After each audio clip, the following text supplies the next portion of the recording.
ಜುಗುಲ್ಬಂದಿ ಅನ್ನೋ ಸಿನಿಮಾ ತುಂಬ ಅದ್ಭುತವಾಗಿ ಮೂಡ್ ಬಂದಿದೆ. ಅದರಲ್ಲಿರೋ ಒಂದು ತಾಯಿ ಸೆಂಟಿಮೆಂಟು ಸಿಕ್ಕಾಪಟ್ಟೆ ವರ್ಕೌಟ್ ಆಗಿದೆ. ದಯವಿಟ್ಟು ಎಲ್ಲರೂ ಬಂದು ಥಿಯೇಟ್ರಿಗೆ ನೋಡಿ. Thank you. ಜುಗಲ್ಬಂದಿ ಸಿನಿಮಾ ನೋಡಿದ್ದೀರಾ? ಫಸ್ಟ್ ಶೋ ಹೇಗೆ ಅನಿಸ್ತಾ ಇದೆ ಸರ್? ಬಹಳ ಖುಷಿ ಆಯಿತು. ಯಾಕಂದರೆ ನಮ್ಮ ದಿವಾಕರ್ ಡಿಮ್ ಅವರು ಶ್ರಮಪಟ್ಟು ಒಂದು ಅದ್ಭುತವಾದಂಥ ಸಿನಿಮಾ ಮಾಡಿದ್ದಾರೆ.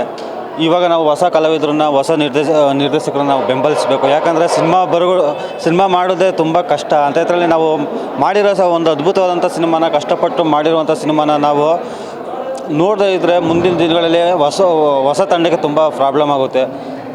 ಜುಗಲ್ಬಂದಿ ಸಿನಿಮಾ ಅಂತಂದರೆ ಅದೊಂದು ಶ್ರಮಪಟ್ಟು ಮಾಡಿರುವಂಥ ಸಿನಿಮಾ. ಪ್ರತಿಯೊಬ್ಬರು ಹೊಸ ತಂಡದವರೇ. ದಯವಿಟ್ಟು ಎಲ್ಲರೂ ಬಂದು ಸಿನಿಮಾ ನೋಡಿ. ನಮ್ಮ ಪ್ರತಿಯೊಬ್ಬ ಆರ್ಟಿಸ್ಟು ಅಂದರೆ ಪ್ರತಿಯೊಬ್ಬ ಕಲಾವಿದರು ಕೂಡ ಶ್ರಮಪಟ್ಟು ಕೆಲಸ ಮಾಡಿದ್ದಾರೆ. ದಿವಾಕರ್ ಡಿಮ್ ಅವರು ಕೂಡ ಒಂದು ಅದ್ಭುತವಾದಂಥ ಸಿನಿಮಾ ಮಾಡಿದ್ದಾರೆ. ದಯವಿಟ್ಟು ಥಿಯೇಟರ್ಗೆ ಬಂದು ಸಿನಿಮಾ ನೋಡಿ. ಎಲ್ಲೂ ಅಂದರೆ ಟಿ ವಿಲಿ ಬರುತ್ತೆ ಅಂತೇಳಿ ಸುಮ್ಮನೆ ಯಾರು ಇರೋಕ್ಕೋಗಬೇಡಿ. ಥಿಯೇಟರ್ಗೆ ಬಂದು ಸಿನಿಮಾ ನೋಡಿ, ಪ್ರೋತ್ಸಾಹಿಸಿ, ಬೆಂಬಲಿಸಿ ಅಂತ ಹೇಳ್ಕೊತೀನಿ. Thank you.